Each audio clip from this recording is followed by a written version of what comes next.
আজকে উপস্থিত জামাত ইসলামের শীর্ষ নেতৃবৃন্দ, চেয়ারম্যান ইউনাইটেড হসপিটাল, সাংবাদিকবৃন্দ এবং আমার কলিগ ডক্টর শফিকুর রহমান সাহেব, অনেক বছর আগে ওনার সাথে দেখা হয়েছিল। আমার মনে 2003 বা 2004 আমি হার্ট সার্জারিতে ওসমানী মেডিকেল কলেজ সিলেটে একটা বক্তৃতা দিয়েছিলাম। উনি আমাকে জড়ায় ধরছিলেন। এটা উনার মনে আছে যে আমি আপনার সাথে অডিটোরিয়ামে দেখা হয়েছিল। তখন ফরেন অর্থমন্ত্রী ছিলেন সাইফুর রহমান। তো যাই হোক, অনেক লম্বা গল্প, অনেক ফিনান্স মিনিস্টার, এবং তারপরে বহু অকেশনে দেখা হয়েছে।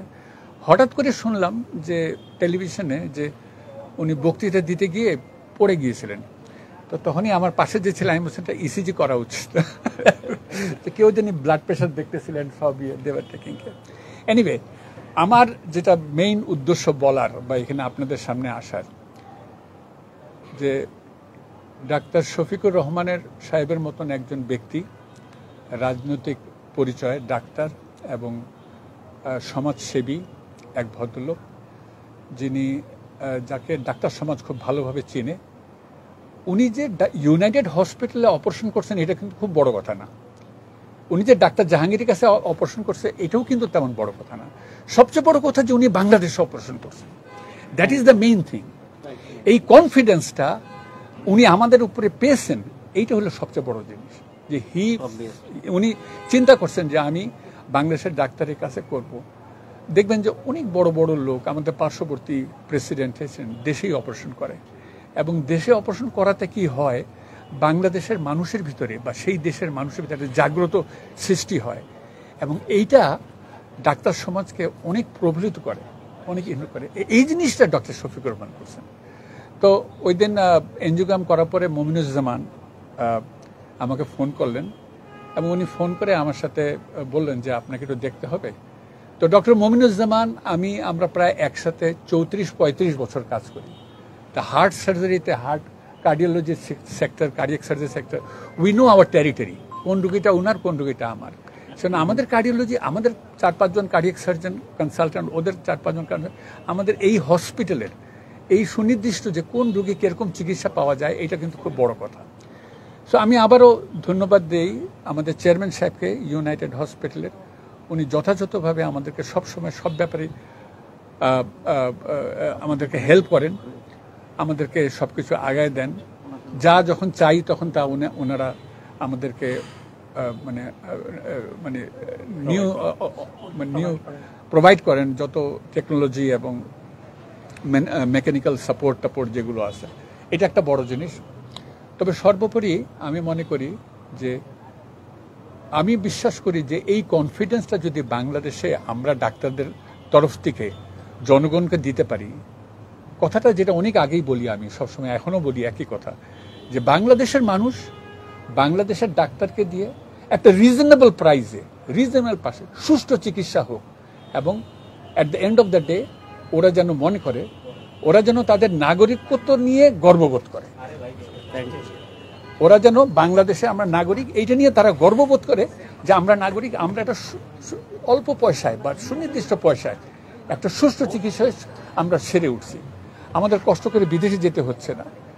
অনেক আগে, আজকে থেকে 2003 সনে না 4 সনে একটা ইংরেজি পত্রিকায়, আমার মনে নেই অবজারভার নাকি সামথিং, হার্ট ফাউন্ডেশন, আমরা যখন প্রথম হার্ট সার্জারি শুরু করি ব্রিগেডিয়ার মালিকের নেতৃত্বে, তখন আসলে কত শত কোটি টাকা ফরেন কারেন্সি সেভ হয়েছে বাংলাদেশে। So that was a day যখন ওই যে মুজাহিদ সাহেব এরা সবাই আসতো। তো আমার কথা হলো যে এই আস্থাটা আমাদেরকে দেখা উচিত। যদি বলি ব্যবসায়িক দিক দিয়ে, health industry is a very big industry. এটা অনেকে বোঝে, অনেকে বোঝে না। আমি সাধারণত এরকম ইয়েতে আসি না, কোনো লাইভ শোতে আসি না, কিন্তু আমি এটা বলবো যে বাংলাদেশে এখনও ইউনাইটেড হাসপাতালের মতন বা এভারকেয়ার হাসপাতাল, ঢাকা শহরেও যদি 10টা হাসপাতাল হয়, রুগী শেষ হয় না।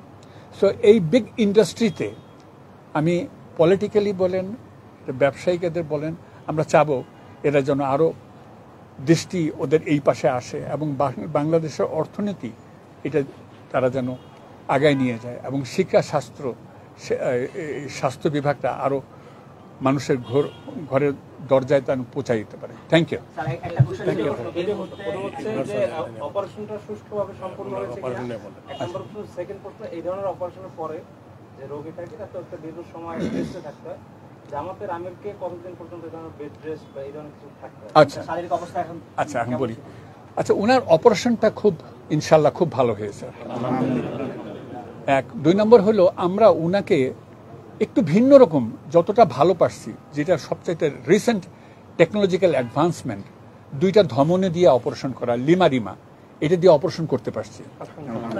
তিন নম্বর কথা, ওনাকে তিনটা বাইপাস করার কথা ছিল, আমরা মোট 4টা বাইপাস করছি, যেন ওনার কোনো দিকে কোনো সমস্যা না হয় ইনশাল্লাহ। এবং অ্যানেস্থেশিয়া টিম ডক্টর শহীদ ছিল এবং ওনার টিম এবং আমার কার্ডিয়াক সার্জারি সব টিম সুষ্ঠুভাবে কোনো কমপ্লিকেশন ছাড়া অপারেশন শেষ করেছে। এবং আমি আশা করি উনি 7 দিনের দিন বাসায় চলে যাবেন ইনশাল্লাহ। এবং আমি মনে করি আইসিইউতে ওনার স্টে হবে 2 দিন, দরকার হলে 3 দিন বা 4 দিন, যতদিন লাগে। But everything went very smoothly ইনশাল্লাহ। ওনার রোগটা ওনার সময় উপযোগী অপারেশনটা হয়েছে, কারণ ওনার হার্টের রক্তনালীতে ফ্লো খুব আহামরি তেমন ভালো ছিল না, যা হয় আর কি, যেটাই ওইটা না হলে অপারেশনই বা করবেন কেন। তো এটা ঠিক সময় ঠিক কাজটা হয়েছে এইটা। আর কোনো প্রশ্ন আছে? কতদিন ওনার রেস্টে থাকতে হবে? না না, ওনার অপারেশন ভালো হলে 3 সপ্তাহে উনি বক্তৃতা দিতে পারবেন। বক্তৃতা প্রধান কাজ একটা, এবং উনি ভালো বক্তৃতা এবং ভালো সমাজ কাজ করতে পারলে আমারও তো ভালো লাগবে। কত প্রয়োজন ডাক্তার সাহেব ফিল করতেছে। না, উনি বিয়ানীবাজার কোথায় যেন একটা বলতে খুব সুন্দর, ভালো লাগছে। আপনি কিছু এড করবেন? আচ্ছা, জি, আসসালামু আলাইকুম। সম্মানিত চেয়ারম্যান মহোদয়, আমার কলিগস, জামাতে ইসলামের শীর্ষ নেতৃবৃন্দ, আসসালামু আলাইকুম। সাংবাদিকবৃন্দ, আসসালামু আলাইকুম। আমি ডাক্তার শহীদ আহমেদ চৌধুরী, কার্ডিয়াক অ্যানেস্থেসিয়া এবং পোস্ট অপারেটিভ ম্যানেজমেন্টটা দেখি। এটা আমি ডক্টর জাহাঙ্গীর কবির, আমরা প্রায় 20-22 বছর ধরে একসাথে আছি।